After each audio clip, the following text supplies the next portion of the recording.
چطوری آقا؟ امروز من توی این ویدیو بهتون زیر 3 دقیقه بهتون آموزش میدم که چطوری این FFAR لجند رایگان خوشگل مشکل رو بگیرید. بچه فقط من به این نفری هستم که این ویدیو رو بهتون میگم تا الان که من دارم صدا گذاری ادیت از این حرف این ویدیو رو بهتون میزنم. اولین نفری هستم که دارم ویدیو رو میگم، حالا نمیدونم، حالا اینا مهم نیست. بریم سراغ آموزش. تو این ویدیو قراره که کیل فگر کود زرماری که داره رو آقا آموزش رو بدیم و تست کنیم. آقا بچه چیزی که من از این ایونت فهمیدم اینه که چالش آسونی داره. یکی از چالشش مثلا براتون مثال بزنم اینه که باید روزانه بیاین توی بازی که چیز خاصی نیست، اگه هم سایتون شروع فقط یه دونه بیاین تو کالاف و از این حرفا. و چالش دومش هم اینه که بعد شما 50 تا کیل بگیرید، 30 تا کیل بگیرید و 20 تا کیل بگیرید و 10 تا کیل بگیرید تا 80.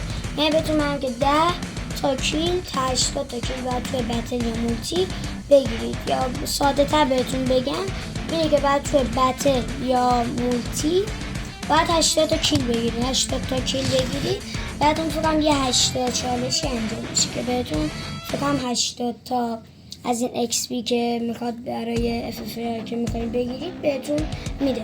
چالش بعدیش هم اینه که بعد با یکی از ادفرنداتون، مهم نیست کیه، فقط ادفرنداتون باشه، یکی از ادفرنداتون یه دست بتل یا مولتی استارت و بازی کنید. مهم هم نیست ویکتوری کنید و یا اصلا کیل نگیرید، هیچیش مهم نیست. هی بایستا، من از آینده اومدم. بچه یه چیزی که یادم رفت توی ویدیو براتون توضیح بدم که این پایین یه دکمه داره که دکمه ادفرنده.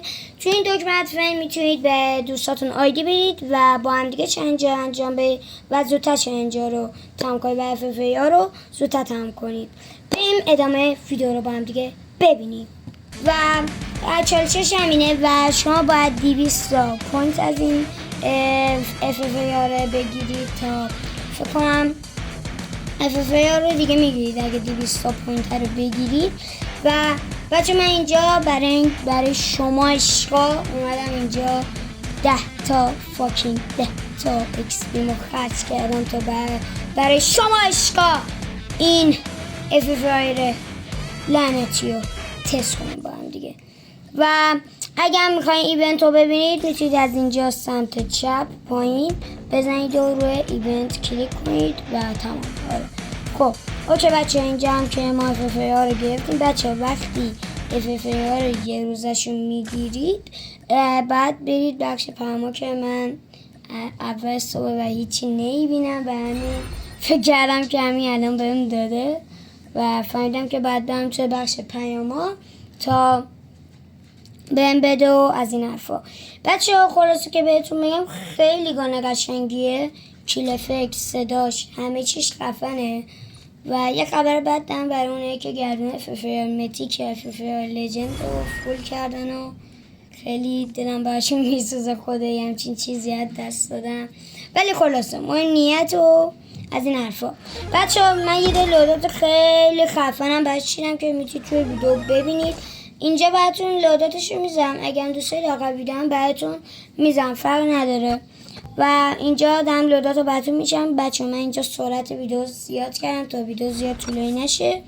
و آره خب بچه اومدیم توی بخش تمرینی. اول بریم همین انیمیشنش رو ببینید که داره پیانو میزنه و یه آهنگ خیلی بالی هم داره میزنه. انیمیشنش باله، از یگانه لجند واقعا همچین چیزی بر نمیاد، خیلی چیز خفنی کلنی. خب آقا بریم اول کیل افکتش رو ببینیم. صدای خیلی قشنگی داره. کیل افکتش رو میبینید که شبیه پی پی 19 لجند که برای اسکین انیمه هست، اینم یادتونه یا نه، ولی شبیه اونه کیل افکتش. و بچه ها اصلا میبینید اصلا چی میگن لوداتو اصلا شما به دیوارم بزنید خودکار میره روی هده و خیلی چیز خفنیه. همچین چیزی رو واقعا کجا دیدید؟ خلاصه که آره دیگه اینم از ویدیوی امروزمون. دمتون گرم که تا آخر من بودید. اینم از آتش‌کن FFAR لجند. دوست دارید بردارید. دمتون گرم. با سابیتون نره تا یه ویدیو دیگه.